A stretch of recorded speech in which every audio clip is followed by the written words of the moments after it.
जपना है तो गुरु के द्वारा जो मंत्र मिला है उस मंत्र का जप करो। उस मंत्र का 10 गुना फल अधिक होता है।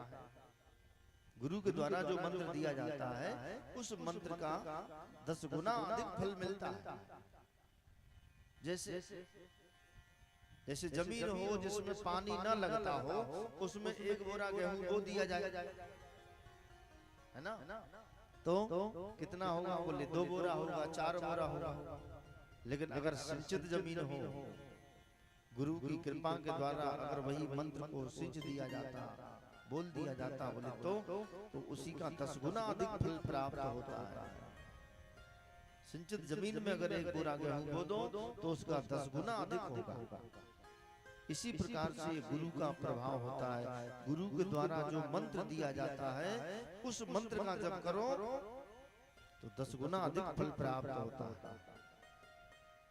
धन्य है।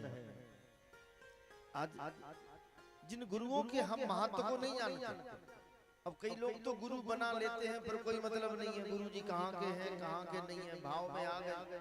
गुरु जी ने कथा कही, बस 10-5 लोग तैयार हुए, बोले तो हम भी गुरु दीक्षा ले लें। लेकिन उसके बारे में पहले जानो तो। ऐसे एक जगह पंडित जी बता रहे थे कि गुरु मंत्र लेना अति आवश्यक है जीवन में। अगर हम 1 लोटा जल भी चढ़ाते हैं तो वो सूर्य भगवान स्वीकार नहीं करते हैं, क्योंकि अपवित्र हो, गुरु दीक्षा नहीं ली।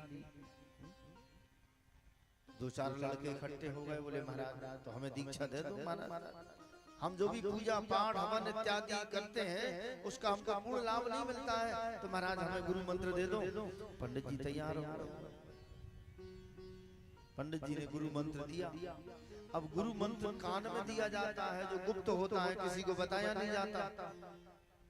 एक चेला बड़ो सयान वाला चेला बोला है महाराज इस मंत्र का क्या प्रभाव है? बोले इस मंत्र का ये प्रभाव है, इस मंत्र का तुम जप करना तुमको निश्चित ही वैकुंठ निवास मिलेगा। वैकुंठ वास? बोले हाँ। वाह गुरुदेव, तब तो बढ़िया मंत्र दिया आपने, वैकुंठ निवास मिलेगा। बोले हाँ। जय हो गुरुदेव, बढ़िया मंत्र दिया आपने। अब गुरुजी मंत्र दे करके गुरुजी बोले अब संकल्प तो ले लो, दक्षिणा संकल्प। चेला बोलो काय महाराज आपने कान में मंत्र दिया, कान में ही हम दक्षिणा दे दे तो? गुरुजी ने सोची कछु गुप्त दक्षिणा देवो चाह रहा है, सब लोगों के सामने नहीं देवो चाह रहा है। बोले हाँ हाँ चलेगा चेला राम चलेगा।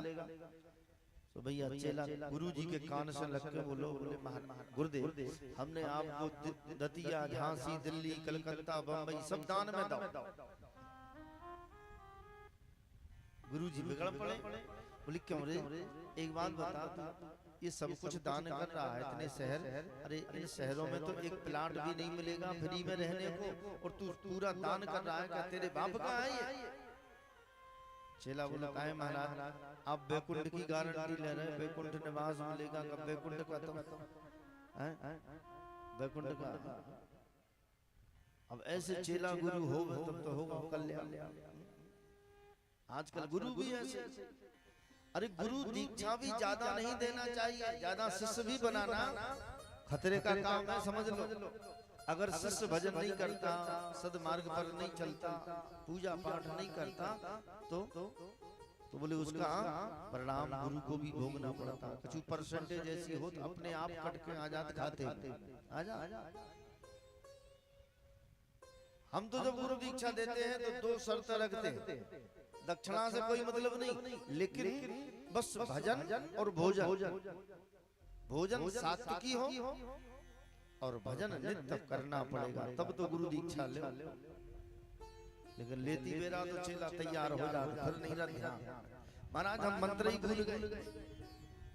बताओ गुरु के मंत्र को अगर तुमने 3 दिन नहीं किया तो उस मंत्र का प्रभाव कम हो जाता है। ध्यान दे, गुरु के द्वारा जो मंत्र दिया जाता है उस मंत्र का जप अगर तुमने 3 दिन नहीं कर पाया तो समझ लो उस मंत्र का प्रभाव कम हो जाता है। गुरु के महत्व को समझना चाहिए। ध्यान गुरु के द्वारा जो मंत्र दिया गया है उस मंत्र का जप करना चाहिए। लेकिन आजकल गुरु भी ऐसे ही है, तुम तो चेला बन जाओ, दक्षिणा दो, बस काले ने दे। गुरु खड़े बाजार में चेला दीक्षा ले, तुम स्वर्ग जाओ चाहे नरक में, हमें धोती कुर्ता दो। आजकल गुरु भी तो ऐसे हैं, उनको कोई मतलब नहीं है कि तुम भजन करते हो, भोजन क्या करते हो। मैंने बताया भोजन सात्विकी होना चाहिए और भजन नित्य होना चाहिए।